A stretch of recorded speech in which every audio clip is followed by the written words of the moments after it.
We're very glad to have with us today Professor Zach Elkins from the University of Illinois at Urbana-Champaign.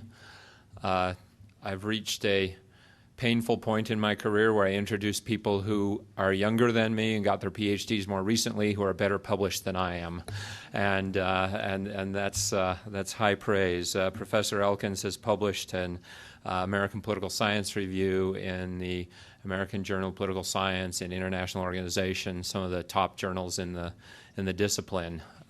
Professor Elkins is also asking very interesting and important questions about democracy and how democracy diffuses, how democracy moves from one place to another. These are kinds of questions I myself have also been interested in since graduate school, and I think since a large number of people are interested in.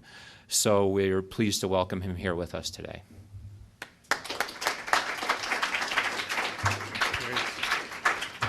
Thank you very much, Darren. I appreciate it. I'm very happy to be here. I want to make a small correction. The town in which my university is settled is not Urbana-Champaign, it's Urbana-Champaign. And I was made painfully aware of that when I first got there, and also called it Urbana.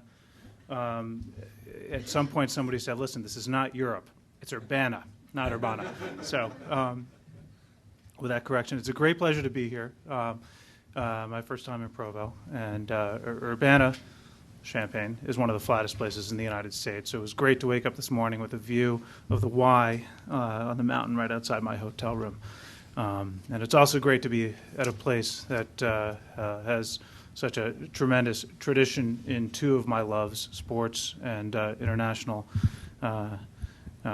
living. So I'm very honored to be here, and I thank you very much. And Darren, I will say that you were much too modest, and my publication record doesn't come close to yours, but I appreciate it anyway.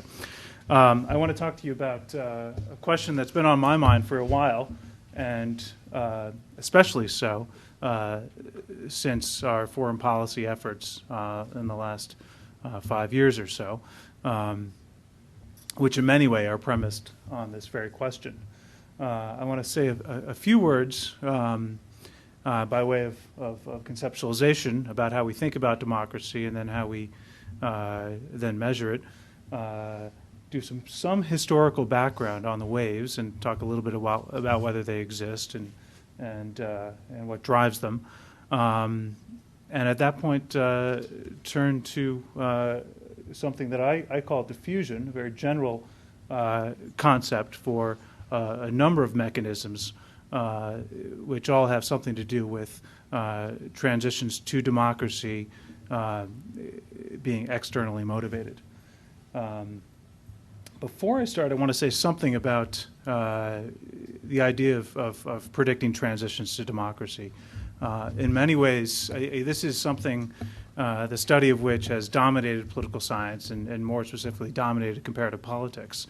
And in some ways, when you step back and you think about why we're wasting so much effort in predicting and forecasting the next transition to democracy, you wonder. I mean, obviously, democracy is important. It's a huge part of our foreign policy. It's a huge part of the way we think about the way we want to organize ourselves politically. But at the same time, going back historically and predicting transitions is, in some sense, just that, history. And as political scientists, we tend to think about, other questions. And in some sense, I think it's worthwhile to do it because, quoting Dankwart Rustad, who wrote a very important article about democratization, history is far too important to be left to the historians alone. So I think that's one reason to do it. Another is that forecasting transitions to democracy really have a lot to say about how we organize our foreign policy. There's obviously a lot of work out there about how economic structures and modernization, if you want, leads to political forms and regime types. And certainly, to the extent that we put stock or any stock into those sort of theories, you would think it would guide the way we deal with countries like, say, Cuba or other countries that are closed and might, if we care about democracy, benefit from economic engagement. It certainly is the case that our models of democracy and our models of forecasting when democracy occurs would guide the way we think about the way we deal with the Islamic world. And specifically, of course, the way we deal with Iraq. I mean, I think it's not a stretch to say that one of the major motivating theoretical notions in what we're doing in Iraq has to do with the idea that implanting a model democracy in that country will lead to the spread of other democracies throughout the region. To the extent that what we're doing there makes sense, we should wonder about historically whether such a move has actually sort of paid those sort of dividends historically. So does democracy, is it contagious? Does it spread the way we'd like to see it spread? If I can work this, I think I'm going to first start off by thinking about the concept of democracy. I just want to make a very, very, I think, rather mundane point, but probably worth making, that obviously as we go from country to country, the idea of what it means to be democratic changes. And I think one of the best ways to demonstrate this is to simply go around the different countries and sort of ask very quickly common, just citizens, how they would define democracy, what democracy means to them. And one way to do this is just simply to say, what is the first word that comes to your head when I mention the word democracy? And I'll show you some data on this in a second, but I just asked for you, for students here, if raise your hand, tell me when I say democracy, what word pops into your head?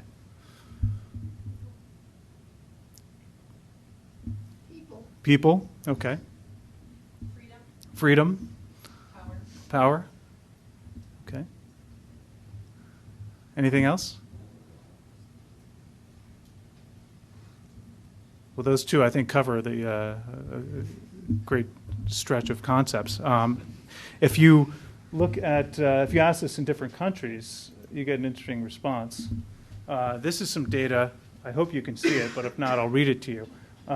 It's coming out of some work by Rod Camp, who studies Mexico, and he's asked the very same question to a sample of respondents in Chile, Costa Rica, Mexico, and the United States. And you can see that in the United States, most people, a large majority, will say liberty or freedom, and actually very few saying anything else. I didn't see people or power, so you guys are quite exceptional in some ways. Many saying they don't know, which is interesting in its own right.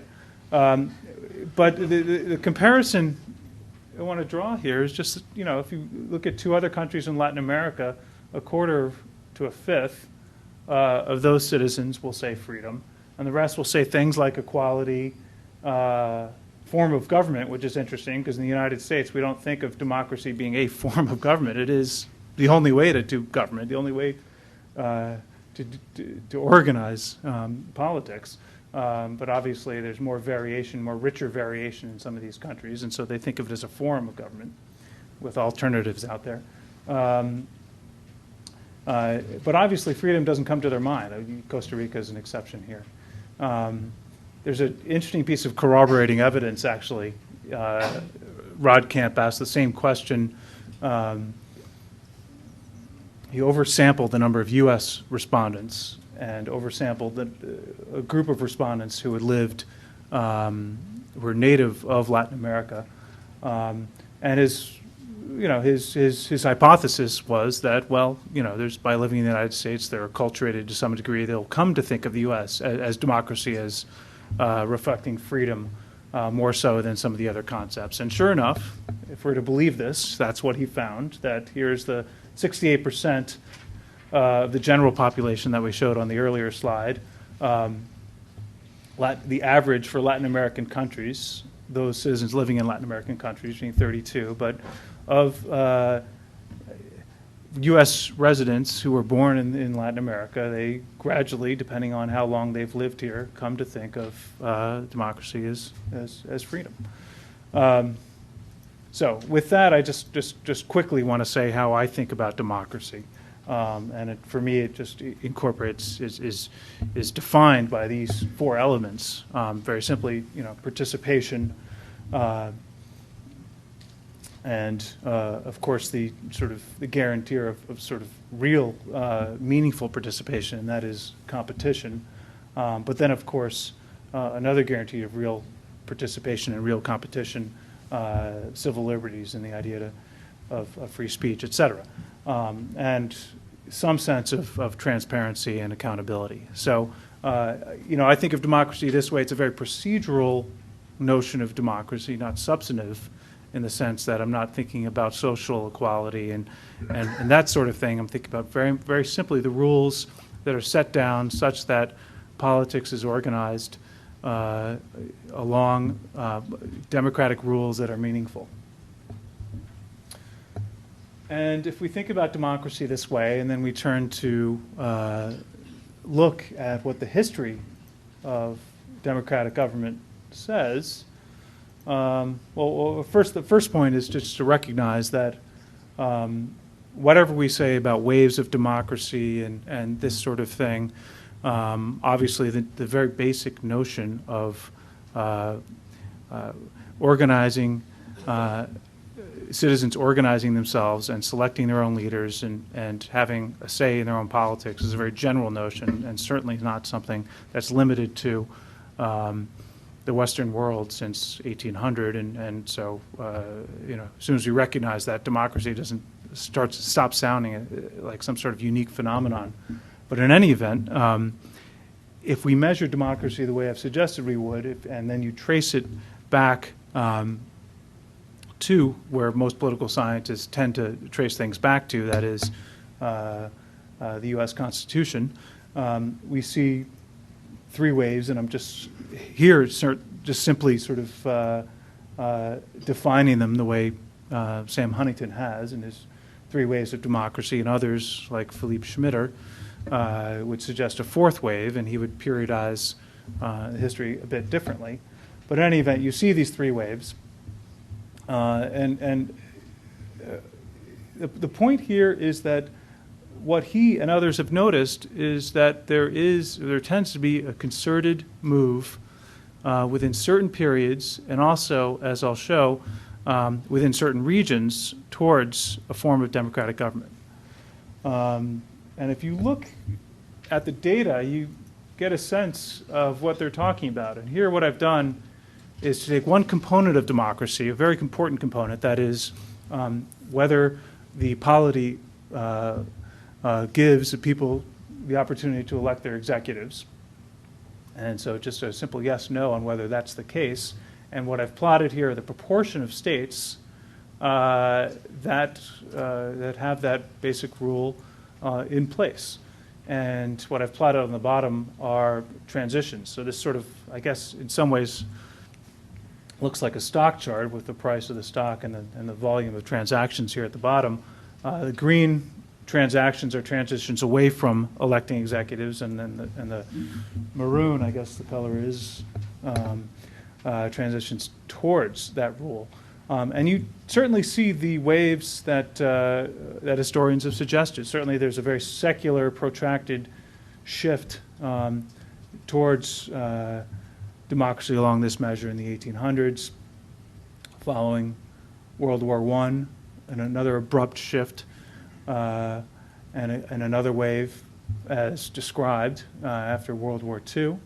And here is the famous at least among political scientists, third wave of democracy, one that was set off by the revolution in Portugal, which then was followed very shortly thereafter by the move to democracy in Spain after the fall of Franco, and then the cascade of democratizations across Latin America, followed, of course, by the fall of the Soviet Union and the shift towards democracy in the post-Soviet states, all of which we summarize as third wave to democracy, and something that suggests the idea that one transition to democracy increases the probability of another transition to democracy. And we're going to talk about that in a little bit.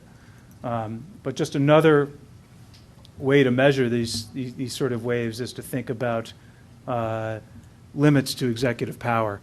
And this is just very simply whether there's constraints on the executive. You know, in many countries, Latin America being an example that comes to my mind since I study Latin America, they've had elected executives for quite a while, but the real issue is whether the parliament has any control over what that executive can do. And so this is something that seems that is as sort of the second sort of key element to an elected executive. But you see exactly the same pattern. You know, a wave of democracy after World War I, one after World War II, and then the third wave of democracy. One question that this data sort of beg in some ways is what's going on, these surges, if you want, towards democracy, are they a product of transitions, that is one country moving from authoritarianism to democracy, or are they simply a product, as we may suggest, knowing something about the life and death of states during this period, are they simply the product of many states being born during these times and happening to be born during democratic eras and as such being born as democracies? So that idea, if that latter phenomenon is actually what's going on, would lead us to think less about sort of how we can move states from an authoritarian situation to a democratic situation, and more simply just sort of an idea that however you happen to be born in a very path-dependent way will sort of say very important things about how you'll evolve. And of course, if you look at this, both things seem to be going on. And what I've plotted here is just the number of states in existence across the world, and births and deaths here on the bottom. So the upward red bars represent births, and the green lower bars, of which there are very few, represent deaths. And certainly it's the case during the times that we would suggest a lot of transitions are occurring. It also is the case that a lot of states are born. So it's certainly very probable, and we see here in the 1960s, which of course decolonization in Africa and Asia, and the number of states born out of the Soviet Union here in the third wave. And if you actually look at the probabilities, you find that it's equally probable that a country will transition to authoritarianism as it will to democracy. The real story, in my view, is that the third wave does have a great number of transitions to democracy, but largely the other waves are a product of states being born into democratic times. Okay. What I want to get to here is the implication of these waves. They imply, as I said, the idea that the transition in one country increases the probability of a transition in another. And this is one possibility, but there are other possibilities out there for these sort of waves, or as I call them, clusters of democracy. I call them clusters because not only do you get clusters of democratizations in certain times, but they also occur in certain places. If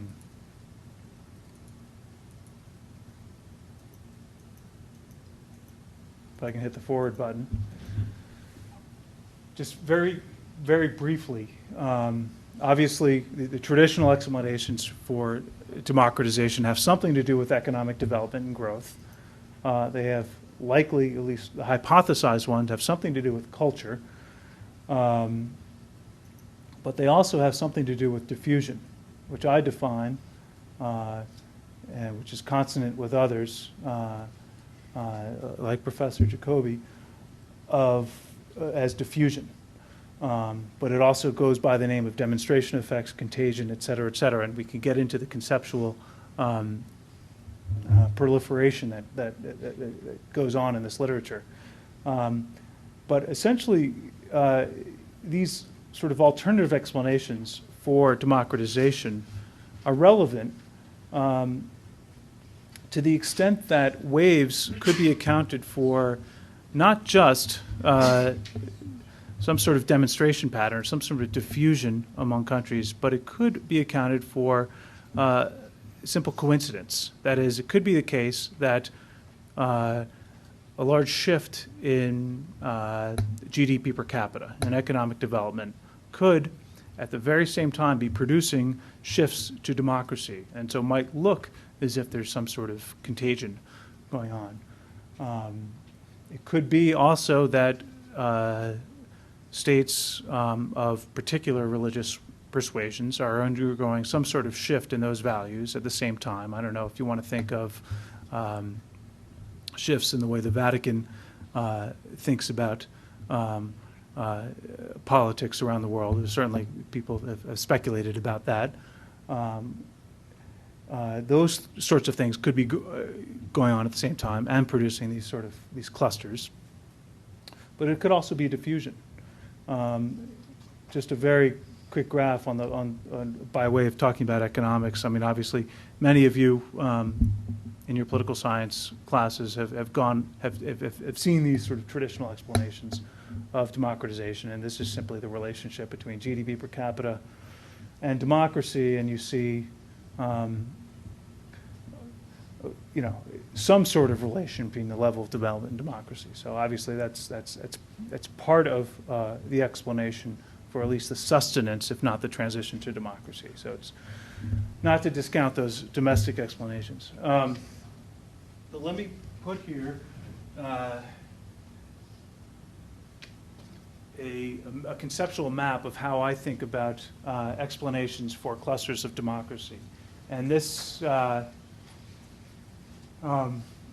some sense, is my thinking over 4 or 5 years of thinking about how diffusion works and how waves develop.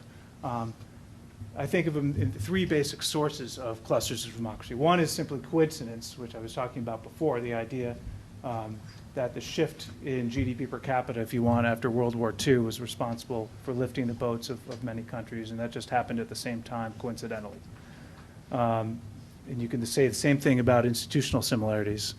Countries that seem to be constructed in the same way might be undergoing stress or pressure at the same time and shifting towards democracy at the same time. The other obvious explanation is some sort of coordination. The idea that states are cooperating, that they're joining international organizations, they're exchanging notes at meetings, they're tying their futures to the futures of other countries and coordinating their moves. It could be something in the same conceptual category. It could be something that's more vertical in the sense that large lending organizations like the IMF or important states like the United States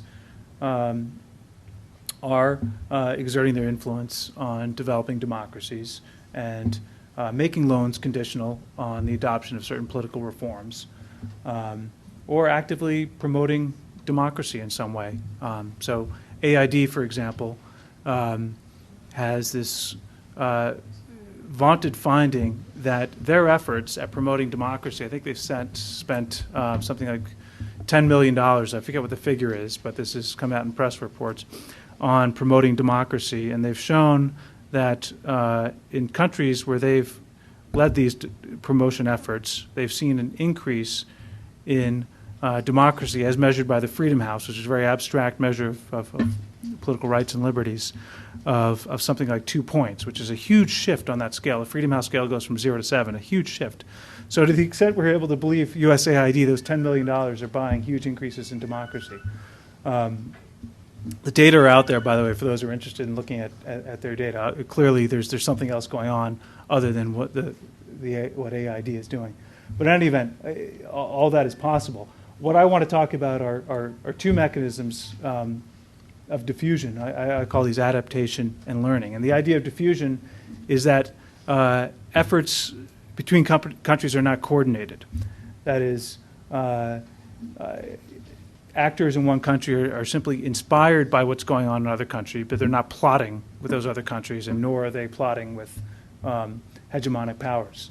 But it's also not coincidence. It's not the fates of one country are actually inspiring what's going on in other countries. And I think of this as happening along two levels. And I urge you to read Wade Jacoby's book, because he has a slightly different take on these things, but it's complementary. I think of it as diffusion is happening along basically, for two reasons. In the sense of adaptation, I think of countries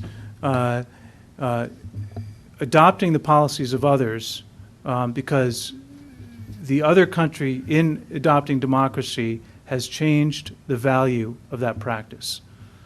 In other words, there's some instrumental reasons why a country will adopt democracy, and the fact that others have adopted democracy have increased the value of that. And let me just describe how this plays out in a couple of realms.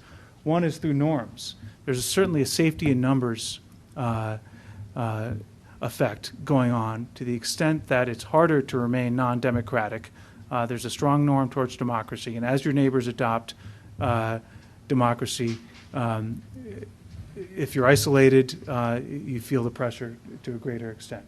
There's also something to be said for actual benefits in sort of, if you want, support groups. If other countries adopt democracy, we all know the benefits of adopting a practice, a product, or whatever it is for which there are a lot of users. Whether it's a software program, if a lot of people are using a particular operating system, it makes it more valuable for you. You're more likely to get support.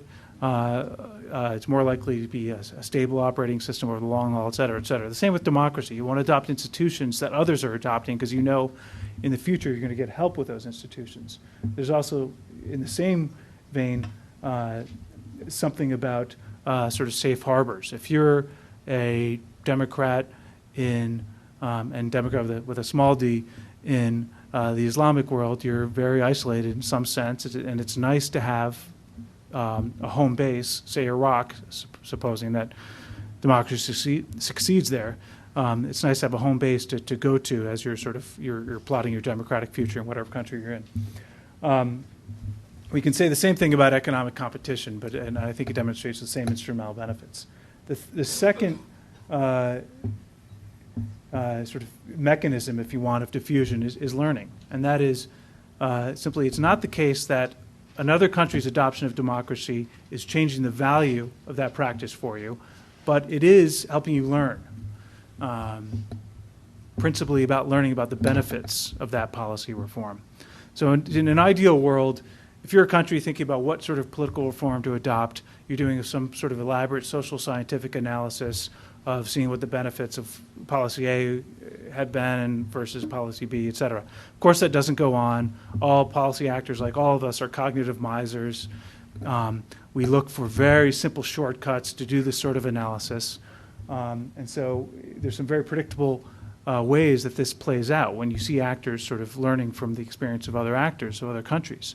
One is just very simple information cascades. If you don't know anything about the benefits of a particular policy reform, but you do know sort of in what proportion that reform is being adopted by others, you might use that information and simply adopt, on the theory that the others had good reasons for doing so. So this is the same thing that happens when you're deciding between restaurant A and B. If restaurant A and B is packed with people, but the menu looks exactly the same as restaurant B, which is empty, of course you're going to go to A. You're going to use that signal from the other diners. Learning can take place in more sort of complicated ways too, though. I mean, I suggest that a lot of what goes on is learning by analogy. So actors in countries look to other countries that are similar on the theory that other countries that are similar have adopted those policies and they have good reasons to adopt it, and those countries are similar to ours, so it'll make sense for us. So under that sense, we should be looking to see clustering among countries that share the same culture, be it religion, language, or religion, or countries that sort of communicate with each other, et cetera. And a final sort of way that learning can go on is through just sort of the availability of evidence. If we're doing some sort of analysis of what policy works, what doesn't, there are only certain countries whose experience is available to us. We just don't know about what the smaller countries are doing, nor what the benefits of their experiences have been.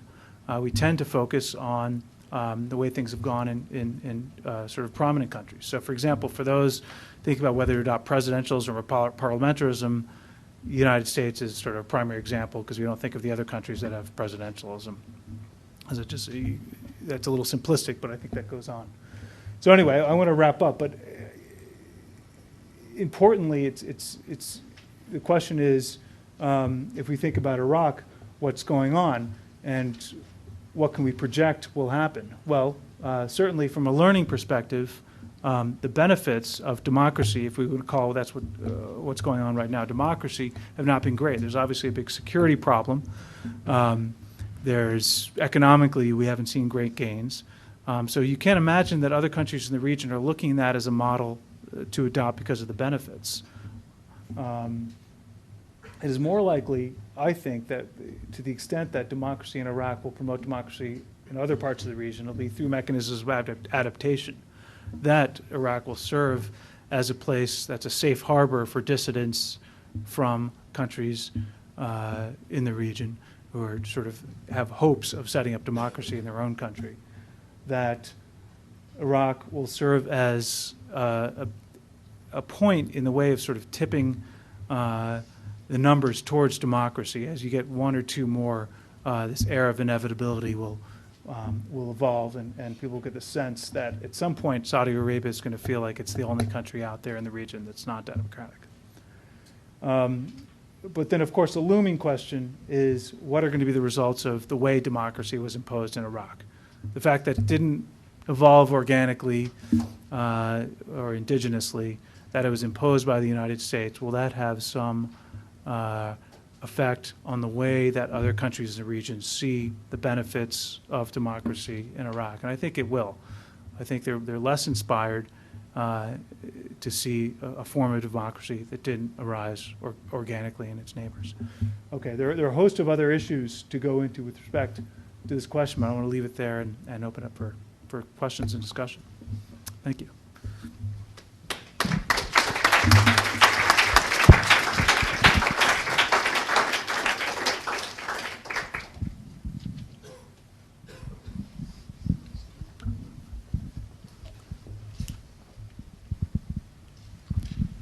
Earlier you showed a graph that showed the 3 waves of democracy. Mm-hmm. I was wondering, what was the cause of a sharp decline between the First and Second World War?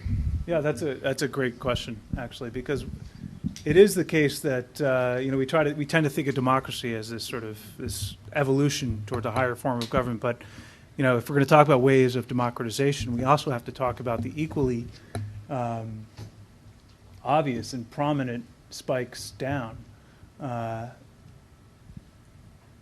And it's certainly the case that after every wave of democracy, except for the first, but the first I don't really think of as a wave since it's just sort of this gradual ebb. I don't know what surfers would call that, but it's not a wave in my book.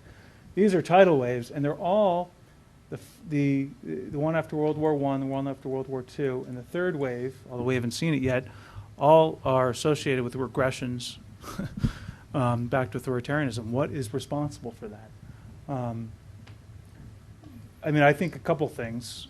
One, the wave to democracy after World War II. Obviously, World War II was a war fought for democracy and imbued with the ideals of democracy, and those who transitioned to democracy were very excited about the notions of democracy, and that tended to wane a bit as you got into the 60s. And a lot of those states were very young states, and so we're talking about democracy that took hold right at their birth. But we can't imagine, or we at least can imagine, a bit of instability as they're trying to get the institutions right. And so regression makes sense when we think of it as sort of a very immature state struggling with its institutions and going back and forth. So I think most of it, particularly with sort of the regression after World War II, is just sort of what's going on with young states and instability. The question, of course, is whether we're going to see a relapse after the third wave. Are we going to see, Latin America seems very strong. Every country there has transitioned to democracy for the most part, with the notable exception of Cuba, which Darren has written about so persuasively and explained why it stands out in Latin America. But those seem very stable. I don't think we're going to see a relapse there. The post-Soviet states look, on the other hand, in my view, less stable, and I could see a relapse there. So, yeah. If you look at a similar map, just mapping U.S. history, do we see a similar pattern in the way that democracy established itself from the birth of our country, and that perhaps there's just this pattern of people finding a balance in applying democracy in a balanced way in their culture? Yeah. I think so, certainly. I don't study American politics, but of course I'm interested in it. It's certainly the case that, after the Articles of Confederation, we saw that there was obviously instability, internal crisis, both sort of, in terms of federalism, and also obviously in terms of how we're going to deal with slavery. And so, that led to some instability, obviously the dissolution of the Articles and the adoption of our Constitution, which seems like we've had stable democracy for the last 200 years. And in some sense we have. But obviously, there's some, if you plotted the same indicators for the United States that I've used here, it would look like a perfect 10 throughout their history. So you don't see it in the indicators I've seen here. If you look at more subtle issues that measure participation, for example, we really sort of, see some sort of the ebb and flow in the United States. Obviously, issues with respect to the treatment of blacks in the United States up until the Civil War, but continuing obviously through the Voting Rights Act in the early 60s. And finally, if we want to talk about sort of full political equality for American blacks, especially Southern blacks. I don't think of the United States as necessarily any paragon of democracy once we look beneath the surface and we think about sort of the quality of that democracy. Obviously, there are problems. But in terms of stability and in terms of all the benefits that come with the stability, the United States has been a fabulous example of democracy, obviously. Yeah. Darren. I guess I'm sort of curious. Do you have some results already, or is this a work in progress? Did you just run out of time, and can we ask you to show us what's your answer? Yeah. Or? Well, I'm very excited about the theoretical aspect of this, and so I wanted to start with that. And I actually have a lot to say about the social consequences of these two forms of diffusion. One being sort of much more optimal than the other. In terms of sort of social benefits.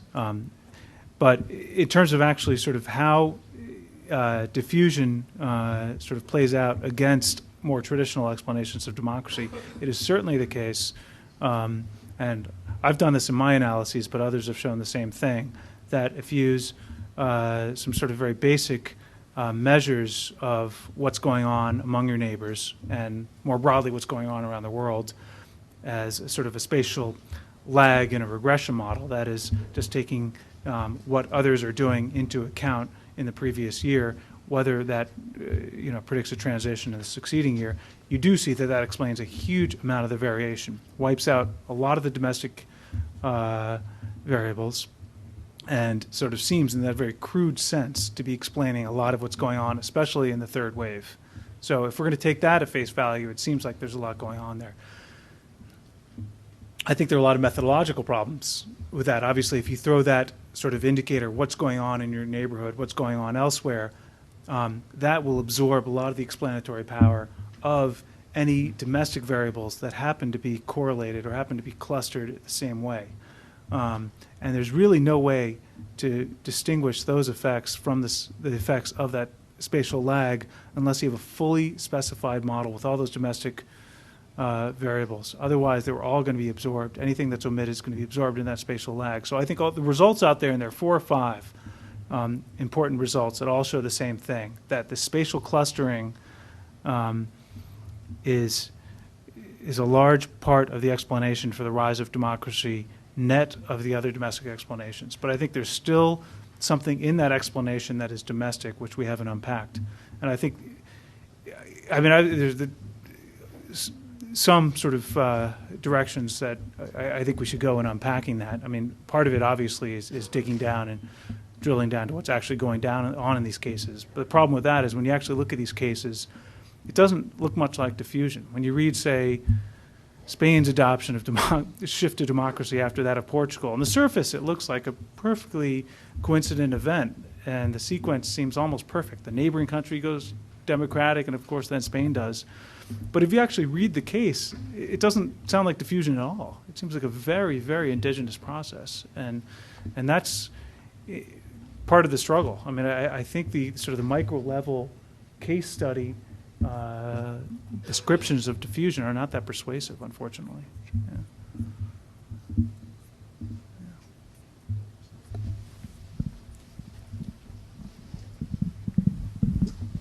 I just had a question regarding the difference between diffusion and indigenous process, in the fact that, say, a nation such as Spain, as the example you just mentioned, how wouldn't it also be considered diffusion if the indigenous peoples were taking notice of what was going on in Portugal, and that's what caused the indigenous effect?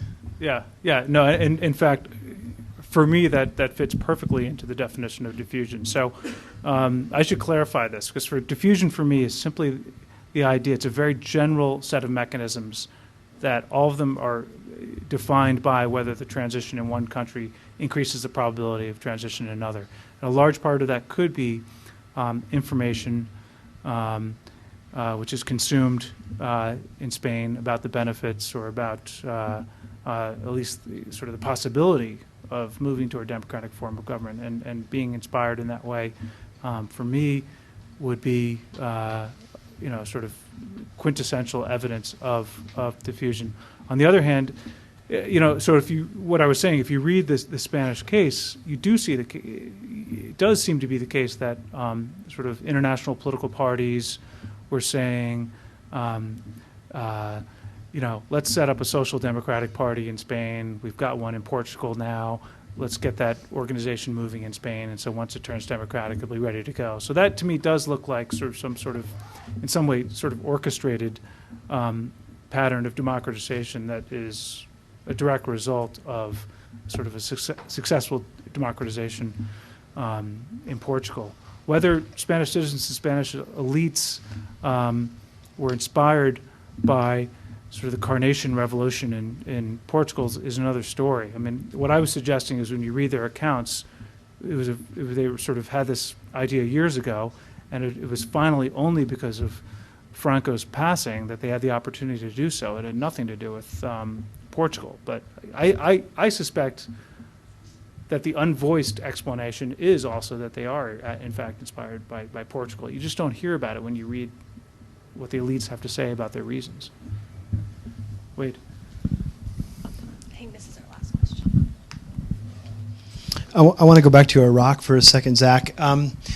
When I called my wife yesterday, she just listened to the president's speech, and she was ranting and steaming, and I said, well, what did he say? And she said, well, he said that we've gotten democracy off to a good start in Iraq.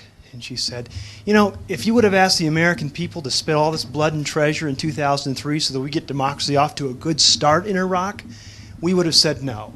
Right. And she went on this, and I always agree with my wife, but I'm wondering now if the president's right about this, because what he's basically saying now is that we shouldn't have expected democracy to emerge as a kind of full-blown democratic adult in Iraq.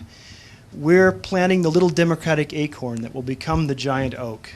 And that's the way democracy happens. So the question for you is, if you take all of your historical knowledge about how democracy happens, should we have expected Iraq to democratize if it were going to happen, rather in one fell swoop, or should we have expected, as the president's now saying, that you start a few shoots off and then in some unspecified amount of time, those shoots will bear some kind of fruit?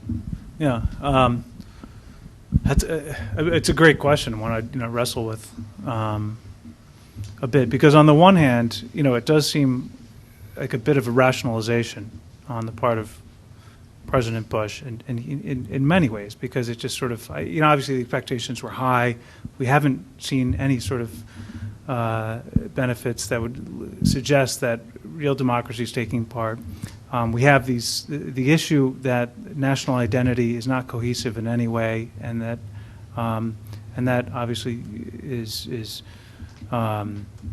damaging any sort of possibilities for real democracy. Because crucially, I think sort of the one, if you're going to think about one criteria that really has to happen for democratic government, is that everybody's agreed that the sovereignty or the boundary of the country ends where it does. And obviously there's disagreement about what makes for Iraq, and there's separatist ideology, et cetera, et cetera. So I think that means that we're going to have years and years of instability and lack of democratic government.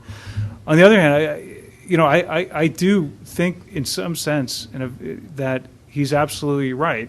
It is rationalization, but I think our hopes are a bit high. I mean, obviously, he likes to point to the U.S. roots and our struggles. And when you do read the U.S. case and other cases, there were real struggles, and we didn't look like a democracy. Certainly, 2 years after, the convention in Philadelphia, we took many years before we did. And so, in some sense, I think it is a bit unfair to judge what's going on, but I do believe that the crucial building block of democracy is getting citizens together to deliberate about their own future, and I just don't have a sense that happened in the Constitutional Convention that was convened, and from which Sunnis left the table, and Shiites, for the most part, determined the yeah, and